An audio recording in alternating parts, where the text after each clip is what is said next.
go down here and then we'll work it.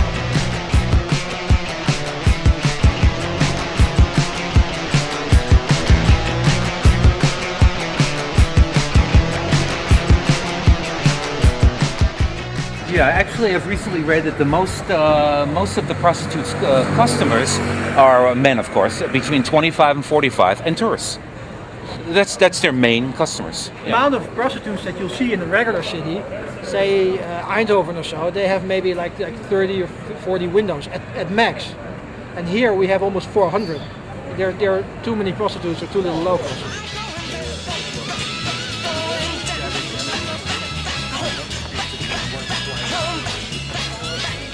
So Bell is relatively new. What do they call it? Respect for sex. Sock it to me. Floating in the river with a saturated liver, and I wish I could forgive her, but I do believe she meant it when she told me to forget it, and I bet she will forget it when they find me in the morning, wet and drowned, and the wood gets round. I'm going down. I'm going down. You are here in the Bijlmermeer.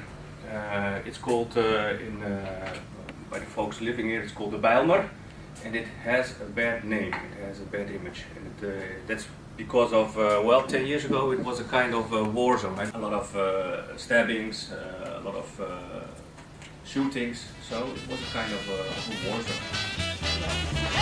Okay, here we have a police car. These two police officers are on duty. They are surveying the roads and the streets. We have several police officers who are doing like to train a lot of people. We have all kinds of things in here. You see things when you get a heart attack, when a child is injured, we got something. You know. When I put some pepper spray on someone and he's hurt a lot in his eyes, and I have Kool-Aid to spray on his eyes. Bulletproof vessels, you know.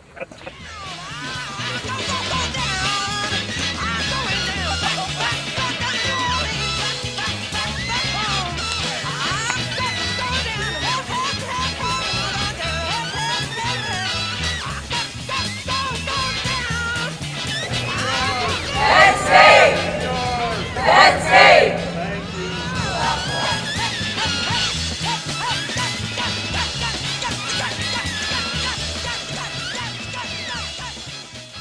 You're a teacher. You get a whole bunch of kids coming in, and you're an administrator watching this happen. They're 14, 15 years old, and they're 3 years behind on average on reading and math. What would you say? They're never going to make it to college. They're not going to make it to college? What would you say off the record, not in polite society, after you had a couple beers? What am I supposed to do with them? Yeah, good. These kids are dumb. These kids are dumb. And if you're into the racializing thing, if you're a racist, you might say something else related to that. Everybody would say lost cause. Stupid, either it's their culture or it's their genetics, or it's both, I don't know, but it's lost. My book is about basically the worst, pretty much, high school in New York.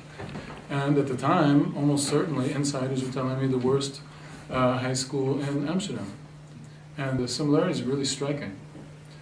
And that's, to me, interesting. Interesting in terms of educational outcomes, interesting in terms of family dynamics, stress, interesting in terms of who's successful, who makes it out, what are the coping strategies that work across these two settings, interesting in terms of something like roughly the same dropout rates. Dropout rates are defined differently, of course. There's no such thing as high school in the Netherlands, so it's a very different type of. I think in many ways you have undoubtedly one of the most liberal governments, criminal justice systems, penal systems, but it's not completely foreign to Americans. There are a lot of similarities. And here's a country that tests a lot of core American criminal justice values. That in America we think we need long prison sentences. We think we need to be tough on drugs. We need to criminalize all kinds of vice crimes and tell people, no, you can't do that. We'll make the decision for you. Whereas in the Netherlands, the Dutch government trusts its people more, at least in an outsider's view. You educate the people and let them make their decisions, and you view some of these things, drug use, vice crimes, what would be called vice crimes in the United States, as personal choice issues or as health issues. And you also believe that the more humane the criminal justice system is, the more effective it will be. Also, you have a great social welfare net that we just don't have in the United States, where we're always told for even such things as health care, well, that's going to be bad for America. And then our students come here and see that, well, maybe there's a different view, there's a different way to do things. It provides students who go on this trip a kind of view of the Netherlands that I don't think 99.9% of the average tourists or any tourists are going to see. We go in depth and see parts of Dutch society that you just wouldn't find in a normal vacation tour of the Netherlands.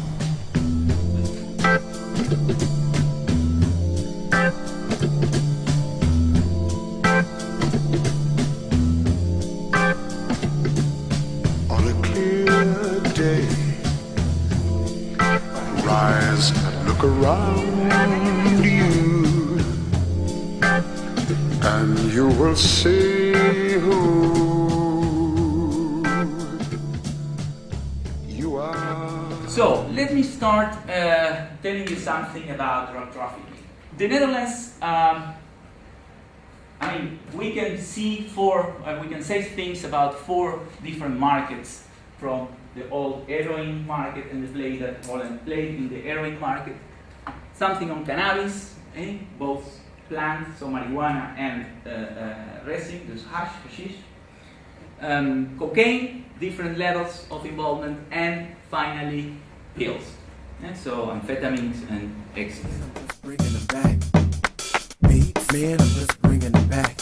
Man, I'm just bringing them back. Won't stop. Man, I'm just bringing them back. You can be very much in favor of saying we want a drug-free society. I think that if that's what you feel like, go for it.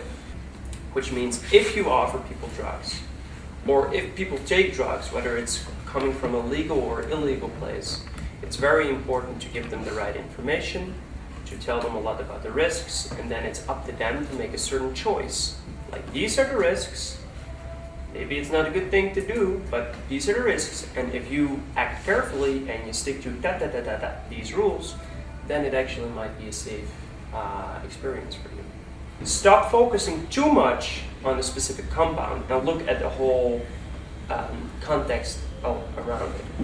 Please, oh please, oh please, just give me just one more hissy. But if they legalize it, they say, yeah, a lot more people will start to use. But already they can see in the statistics that if you compare the statistics of Holland with England, France, Germany, Spain, all the countries around, you see that the use of cannabis or any kind of drugs is a lot higher than in Holland.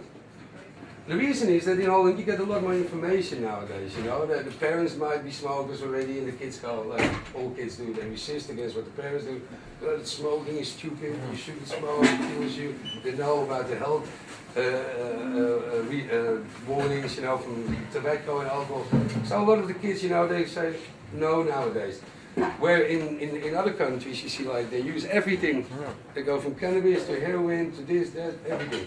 Because it's illegal, and they think like, well, if it's illegal, I can use that as well, I can use that as well. So give the people the right information, and you know, kids are not stupid, they're young, you know, but they're absolutely not stupid. They know exactly if they get the information what to do with it. So I think legalizing will do a lot of good. First I'll show you some marijuana. I'll show you 2 kinds. I was talking about sativa, I was talking about the indica, and the difference in density considering the buds. So this is a sativa. All our weed has different smells because it's all different weed. In a lot of coffee shops, all the weed smells the same, only the names are different. This is a Moroccan hashish, which contains of all the little blobs of oil which are on the weed bud.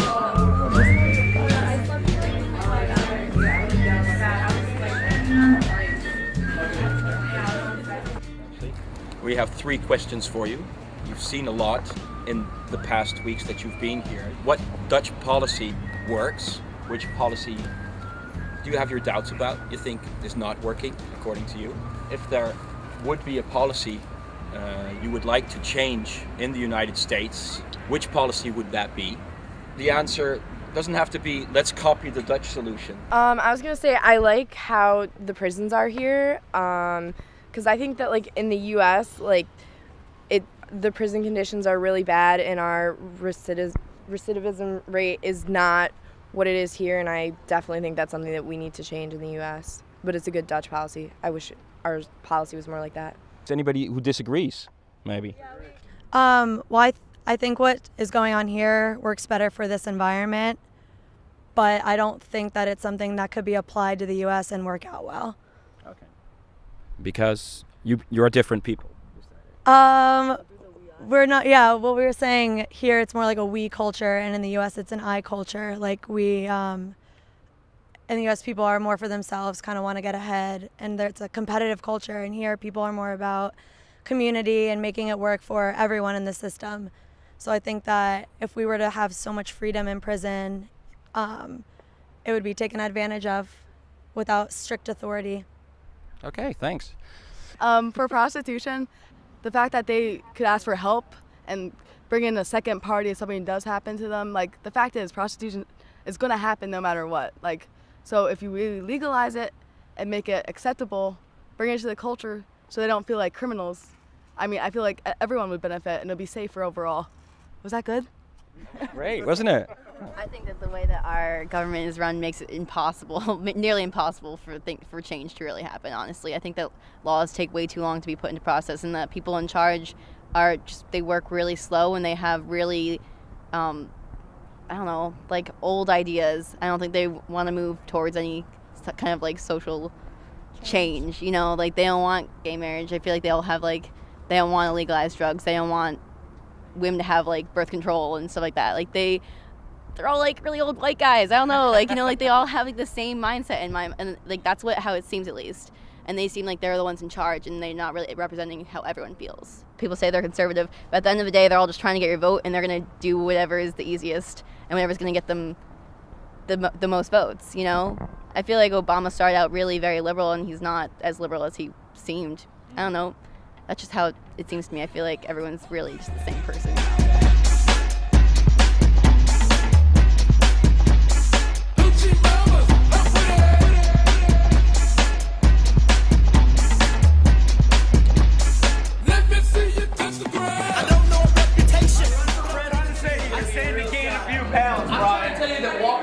That's right. That's exactly right. I'm looking very healthy. Left hand, nicely done, sir. Well done. Well done. Cheers. Let's do it. I really want As a matter of fact, the first generation, what you call the immigrants themselves, they have no crime problem. It's a crime problem of the second generation. So if it really would have something to do with their background, then they would have skipped one generation, and that's not logical. So if you make them, no matter what the offense is, no matter what the situation is, you know, maybe someone, it's in the wintertime and someone slides through a stop sign on accident, you have to give them a ticket because they slid through a stop sign, like, or they went through a stop sign technically. That's not really right, and if you do that more, you're just gonna have, again, more people jamming up the system. And I changed my mind. I think stronger arguments might have come from the left side, but yet I don't think it was enough to sway me in terms of completely changing my mind. But you did feel a little yeah. That's I good. gotta say, Nick had me for a sec. I was yes, he's back. Yeah. Yeah. Get him. Yeah. Don't worry, that's a lot more. I